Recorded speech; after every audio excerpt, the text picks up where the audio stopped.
In the pre-dawn stillness of August 9th, 2019, an unspeakable act shattered the quiet domesticity of a home in Loxahatchee, Florida. At approximately 6:10 a.m., Marcia Thompson, a 44-year-old U.S. customs agent, raised her service weapon and fired. Her target, Terry Thompson, her husband of over a decade, who lay resting on the living room couch. The sounds of the gunshots ripped through the house, leaving behind a chilling silence, broken only by the gasping breaths of the dying man. What followed was a precise, almost clinical sequence of actions. Marcia called for paramedics and police, then meticulously placed her gun in a safe location before calmly surrendering herself to law enforcement. From that moment on, Marcia Thompson never once denied what she had done. Yet, as the layers of this tragedy began to peel back, what initially appeared to be a straightforward case of cold-blooded murder revealed a far more complex and harrowing narrative. This is Ton Crush, and today we're delving into a case that continues to provoke intense debate and division. This is the story of a father of 2 young children whose life was abruptly extinguished, and the wife who adamantly believed she did what she had to. Let's examine the facts. The grim sequence of events began around 1 a.m. on that fateful August morning. Marcia, at her Loxahatchee home, was on the phone with Terry, who was driving through the night on his way home. The couple's 2 young children, aged 6 and 7, slept soundly in another room, oblivious to the simmering tension that had begun to engulf their parents. Terry, wanting company during his drive, had kept Marcia on the phone, allowing her only a few hours of fitful sleep. This was far from ideal, as she was due to begin her shift as a customs agent at the bustling port of Palm Beach at 7 a.m. When Terry finally arrived home an hour later, his mood was foul, a continuation of the marital problems they had been arguing about for hours over the phone. His hostility permeated the house, and the argument escalated, continuing in person until approximately 6 a.m., just as Marcia began her preparations to leave for work. The ensuing minutes would irrevocably alter the course of the Thompson family's lives. Only Marcia truly knows the full, agonizing truth of what transpired. Though she would later tell detectives that much of it remained a blur, the details agonizingly elusive. But at 6:10 a.m., her voice, steady despite the chaos, dialed 911. The dispatcher's immediate concern was for safety. "Did you say you had shot him? Okay, I don't want to put you in harm's way. Does he have a gun on his ass or no?" Marcia's answers were clear. "He doesn't. No. No. He doesn't have any weapon, no. Okay. Not on him, no." She then calmly informed the operator of other potential weapons in the house. "There's a machete in the room and another gun in the closet in the room." When asked about her own firearm, Marcia confirmed, "It's in my holster. I was getting ready for work." "So you have it on you?" "Yeah. It's on me in my holster, on my gun belt." Indeed, in the moments leading up to the shooting, Marcia had donned her full Customs and Border Control uniform, complete with her service weapon, the very gun she had used to shoot her husband. Emergency dispatchers instructed her to secure the firearm before deputies arrived, and Marcia complied without hesitation, placing the gun on top of the refrigerator in the kitchen. She informed the operator that she had shot Terry an undetermined number of times, in both the front and back. From his position on the living room floor, Terry was gasping for breath. Marcia observed him from the perceived safety of the kitchen, unable or unwilling to approach him. The dispatch call continued, probing the immediate context. "Were you guys arguing this morning then?" Yes, we were. 1 in the morning. He was mad on the phone, and then he came home, and he was just really upset at me." The dispatcher, attempting to provide aid, instructed Marcia on how to perform compressions, acknowledging her fear. "I know you're scared." Marcia's reply was chilling. "I am. He's trying to kill me so many times. I'm just afraid if I go over, he'll do something to me." As deputies swarmed the house on Murcott Drive, Marcia Thompson emerged from the front door, still in her uniform. She was notably calm, not crying or frantic, and showed no visible injuries. She was immediately taken into custody. As she sat in the back of a deputy's cruiser, observing the flashing lights and emergency responders filling the street, Marcia's primary concern was for her children, asking only that a family member be contacted to care for them.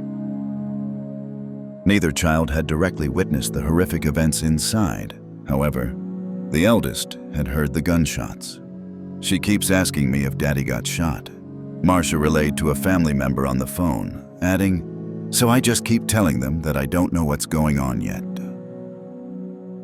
Entering the scene, EMTs found 52-year-old Terry Thompson lying face down on the living room floor, near the couch. He was pronounced dead. Upon their arrival, Marcia was questioned by detectives on the scene, her uniform confiscated as evidence. She recounted that in the 15 minutes prior to the shooting, she had been in her bedroom, methodically preparing for work. As she dressed, she recalled Terry relentlessly berating her from the living room, his voice filled with anger for various perceived failings.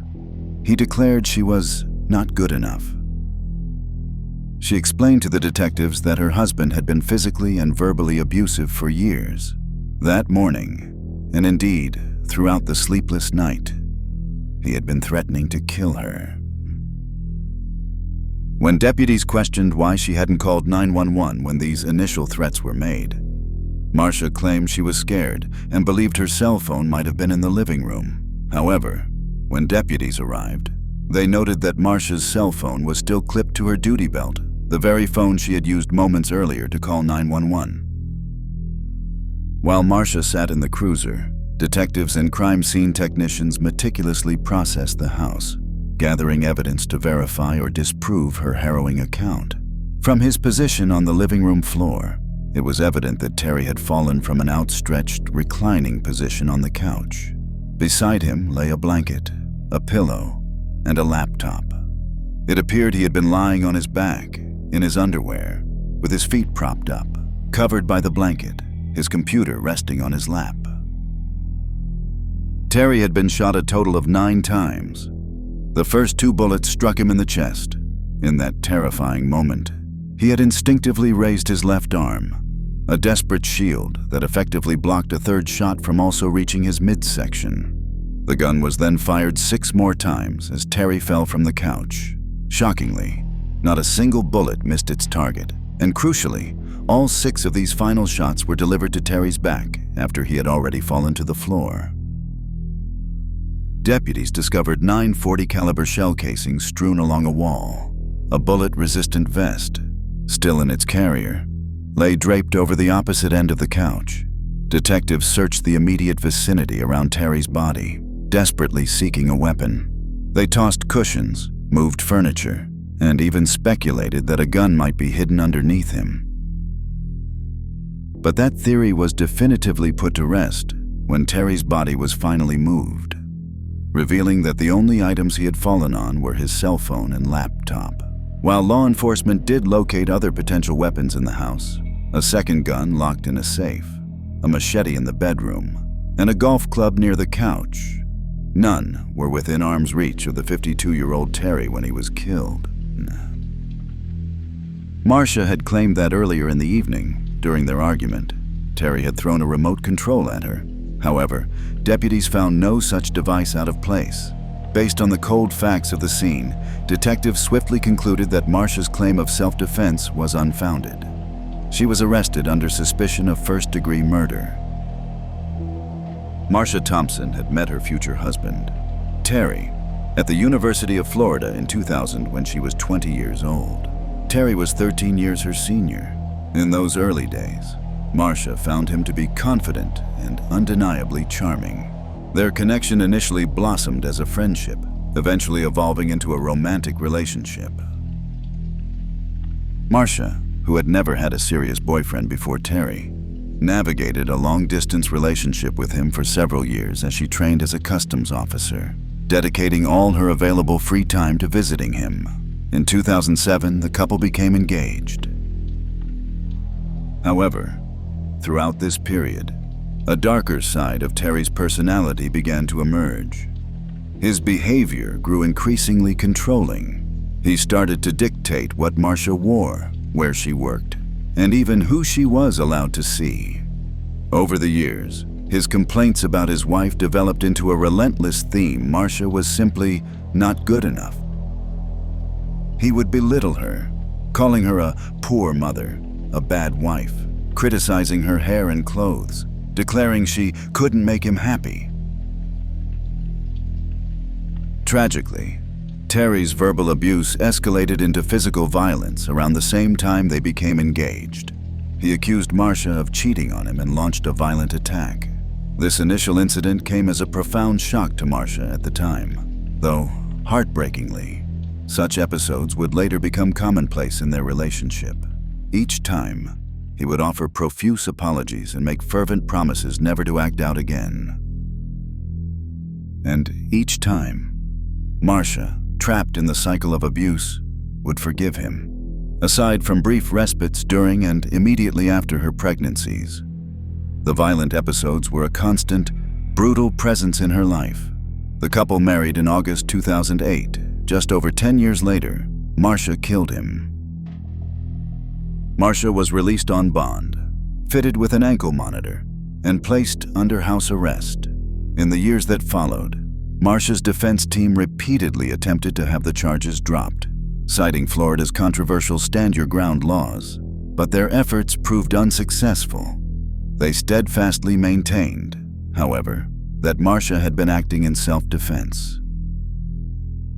Their core argument was that she was suffering from both battered spouse syndrome and post-traumatic stress disorder, PTSD, at the time of the shooting. When the case finally proceeded to trial in the summer of 2024, prosecutors reluctantly conceded that years of documented physical and sexual violence had indeed preceded the shooting. The pivotal question for the jurors, then, became Marcia Thompson's state of mind when she pulled the trigger.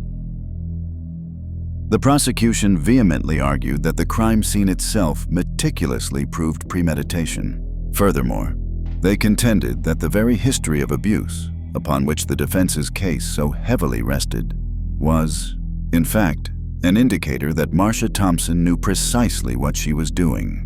Years of enduring injuries at her husband's hands, they argued, gave her a uniquely qualified understanding of what imminent danger truly looked like. And on that specific morning, they insisted, no such immediate danger existed. Terry had sent Marcia to the hospital more than once. Her life had been threatened at various points in time, yet she had never resorted to killing him. Indeed, she had never even fought back. To the state, this pattern of behavior led to a singular conclusion on the morning of August 9th. Marcia was not in genuine fear for her life, but was simply fed up. She was sleep-deprived, angry, and utterly exhausted from hours of arguing, and her husband continued to hurl insults. Florida's self-defense law permits the use of lethal force only in response to an immediate threat to life. But the prosecution maintained that in this case, there was none. Between Terry Thompson and Marcia Thompson, that night until shots were fired was a verbal argument. The prosecution highlighted that Marcia had gone into her bedroom to get ready for work, a process she estimated took about 15 minutes. She put on her uniform, she put her hair up, she put in her earrings, and then she tells Detective Gelfand that the next thing she remembers is hearing shots. They acknowledged the tumultuous relationship and allegations of domestic violence, conceding that it doesn't really paint Mr. Thompson in the best light. But they emphasized, what you're going to hear from that statement is that on that night, the most egregious thing that Terry Thompson used were his words. He made threats, but he did absolutely nothing in furtherance of those threats. Defense counsel Jessica McKelly countered these arguments with a starkly different interpretation. She passionately argued that years of living under Terry Thompson's tyrannical rule had honed Marcia's ability to sense, with an almost supernatural precision, when she was in immediate physical danger from him. And Michele asserted. That is precisely how Marcia knew with absolute certainty, from the moment Terry returned home that night, that she was in grave danger. By the time he arrived home, he was irate, Michele stated, painting a vivid picture for the jury. He came in with a demeanor, with a way about him that Marcia Thompson saw a difference, recognized it, and she knew what was coming. And then, the defense revealed. Terry's chilling last words to Marcia were, "If you come out of that room, I'm going to kill you." At that precise moment, Marcia was fully dressed, walking out of the room, her duty weapon securely on her.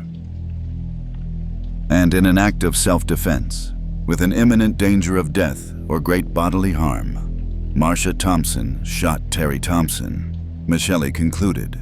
She immediately called 911 and fully cooperated with every officer throughout the entire investigation.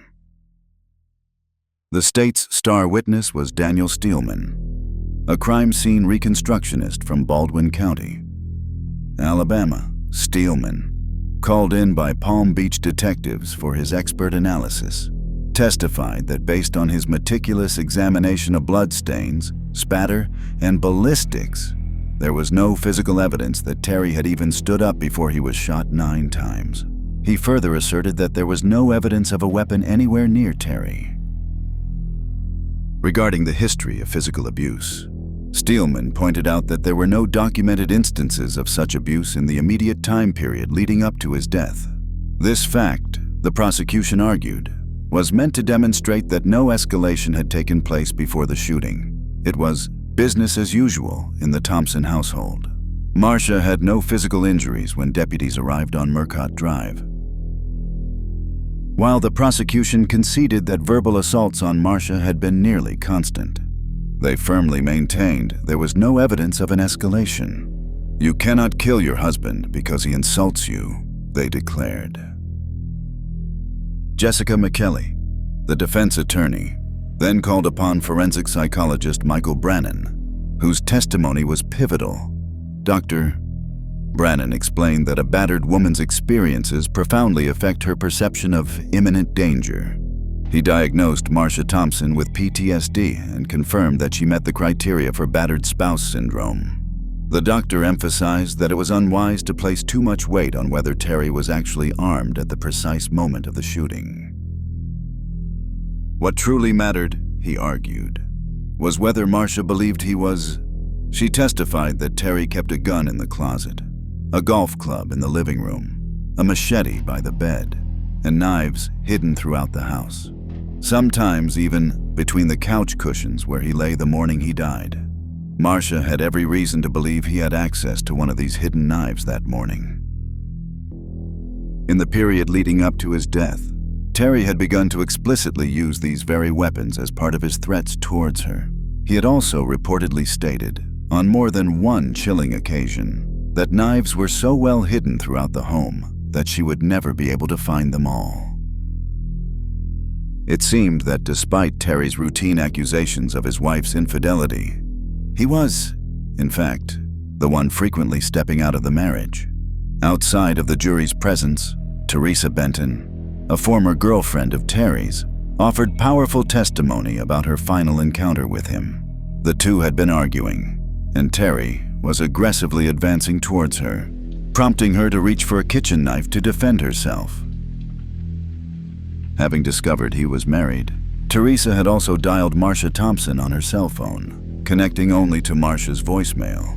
Yet, she maintained the ruse that she was actively communicating with someone on the other end, continuing to defend herself against Terry. "I was telling him that since he was leaving for Thanksgiving anyway, he needed to go ahead and pack all of his things because he was clearly lying about the marriage that he'd been lying about for all these years," Teresa recounted. When asked what happened when she got the knife, she explained, "He was coming down the stairs, and I already had the call, and I started kind of pointing it at him." "So you had Marcia Thompson's voicemail on the phone with you, yes? And you're speaking to her and holding out the knife at the same time?" "Yes. and he wasn't really kind of responding. But when I flipped the phone around and showed the number, that is the only time that he actually showed that he was going to back up. Teresa's perception was clear when he saw that I had actually, or that is my perception, is that when he saw that I had actually dialed a real number that was her, it was my impression that he thought that I might actually have reached her. The other abusive behaviors Teresa detailed chillingly paralleled those already alleged by Marcia phone calls at all hours, including to her workplace. Extreme and utterly unjustified accusations of cheating, and numerous threats to her life. Teresa, who had financially supported Terry, confirmed he would call work, come up to work, and made it impossible for her to sleep. When asked if he threatened to kill her, she unequivocally stated, "Yes, he did, multiple times." And specifically, "Did he threaten you with a machete or to kill you with a machete?" "Yes, he did." Terry's ex-wife, Melissa, was also prepared to testify for the defense, ready to corroborate his patterns of abuse. However, this line of questioning was ultimately deemed inadmissible as evidence at trial. The defense, undeterred, instead called before the jury multiple friends and family members of Marcia's who had witnessed Terry's horrific behavior towards his wife firsthand. Indeed, some family members had even been on the receiving end of his chilling threats. Marcia's grandmother recounted a time she prayed after Terry called her, falsely claiming her granddaughter was sleeping with co-workers, and then threatened to kill her entire family. Marcia's brother testified to a similar phone call from Terry, upset about her not being a good wife, which also ended with a threat to kill the entire family. Finally, Marcia Thompson herself chose to tell her story directly to the jury. Over 2 emotionally charged days, she painstakingly explained how she became entangled in a relationship with an older man who gradually, insidiously, began to control her every move. Terry's behavior escalated to physical violence in the last 5 years of their relationship, with the frequency and intensity of the attacks peaking in the 12 months prior to the shooting. "He was my first boyfriend," Marcia tearfully recounted. "He was a lot more confident than me. He had a lot of opposite traits than me that he helped kind of sometimes would show me stuff, teach me things." She described enduring his extended periods of yelling, during which he would accuse her of not dressing feminine enough, or having her hair the way he likes it, how I know how he likes it. He would hurl vile names at her: whore, slut, bitch, cunt, a lot of bad names. These were the words he screamed at her during their arguments. Marcia revealed the physical toll of the abuse, describing chronic pain in her neck and back that doctors often initially mistook for car accident injuries. She received injections for the pain, and in 2020, because Terry didn't want me going to the doctor, she was only able to seek urgent care when she could barely move. She ultimately underwent ACDF surgery to fuse a herniated disc in her neck, which did help with the pain. When asked the agonizing question of why she didn't leave him, a tearful Marcia told jurors she did not believe she could end the relationship and survive. Dr. Brannon had testified to the grim reality that women who attempt to leave their abusers are, statistically, at a greater risk of violence than those who stay. On that fateful morning, she tried, as she always had, to calm him down. He started yelling at me about, "I wasn't a good mother, I wasn't a good wife. What am I even doing with him? I can't please him," she recounted. "And I apologized to him that I'll try to do better. I'm so sorry. I don't know why I forget things and do these things." She even tried to massage his feet, a desperate act she knew sometimes calmed him. Marcia was utterly exhausted, having slept maybe 2-3 hours that night. After Terry made threats towards her children, Marcia had begun to regularly collect them from school and bring them to work with her, desperately trying to ensure they would never be left alone with her husband. On the morning of the shooting, she had tried to get a coworker to take over her 7 a.m. shift, but her calls went unanswered. She feared leaving her children to go to work. "Did you feel safe to leave them? No. Did you feel safe that if you left, that they would be okay? No. Why not? He already had threatened to kill Micah, my son. He said he was going to cut his head off. Oh, and now he was uttering chilling words. How you think I was lying before? I'm going to prove to you I wasn't. Marcia's impression of his demeanor as he told her he was going to kill her, and that he was serious this time, was terrifyingly clear. That he's gonna kill me tonight. Her certainty was absolute. I was 100% sure I was gonna die. And her fear extended to her children. I was afraid that they were gonna die too. She believed he would kill her if she tried to leave, if she stayed with him, and even if she called the police. Did you believe that Terry Thompson would kill you if you didn't defend yourself? The defense asked. Yes, Marcia affirmed. During the prosecution's closing statements, Assistant State Attorney Karen Black honed in on the premeditated element of the first-degree murder charge. She highlighted that Marcia spent a full 15 minutes in her bedroom getting ready for work, listening to her husband's verbal assault from the living room, before she calmly rejoined him there and shot him to death. They argued she had ample time to calm down, to reflect, to respond reasonably, and instead, she chose to murder Terry. The prosecution vividly painted the scene. I'm gonna chop your head off. What is she doing in here? You don't have to put up with this. Marcia, this doesn't have to be your life. Marcia, you can take care of this. That's what's going on for that 15 minutes as she's getting ready for work. Time for reflection. The defense, however, characterized those 15 minutes in a profoundly different light. It was not a period of calm reflection, but a harrowing interval of increasing panic, a desperate worry for her children's safety. 15 minutes spent knowing, with terrifying certainty, that there were no good options, but that she eventually had to leave that room. The state argued that this simply wasn't self-defense because Marcia had 15 minutes to relax. But the defense powerfully countered. For 15 minutes, Marcia Thompson was in her room losing her mind over what does she do. He's telling me he's going to kill me. If I go to work, he's going to kill me. If I come out of the room, he's going to kill me. If I get out somehow, he's going to hurt my children. He's threatened to kill my son before, and he's yelling, I'm gonna kill you. If you come out of that room, I'm gonna kill you. You know what go to work? We don't need you here, but if you come out of that room, I'm gonna kill you. This, the defense argued, was not time to relax. That's not time to gather your thoughts. The trial lasted 6 intense days. The courtroom was thick with tension when the jury finally returned with their verdict.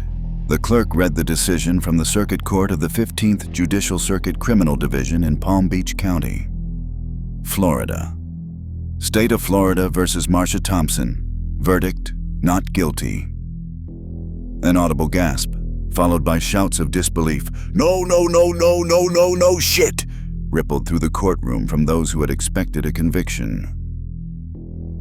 For over 5 years, while the trial was pending, Marcia's 2 children had lived separately from their mother, restricted by the conditions of her bond.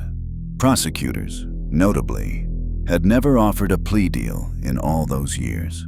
Following the verdict, the family was finally able to reunite under the same roof. Marcia later spoke publicly, stating that adjusting after the ordeal was undeniably tricky, but her children were overjoyed to have her back. Everyone, she shared, was doing well and in therapy. And that, in its harrowing complexity, was the tragic case of Terry and Marcia Thompson. This is Ton Crush, and I'll see you in the next one.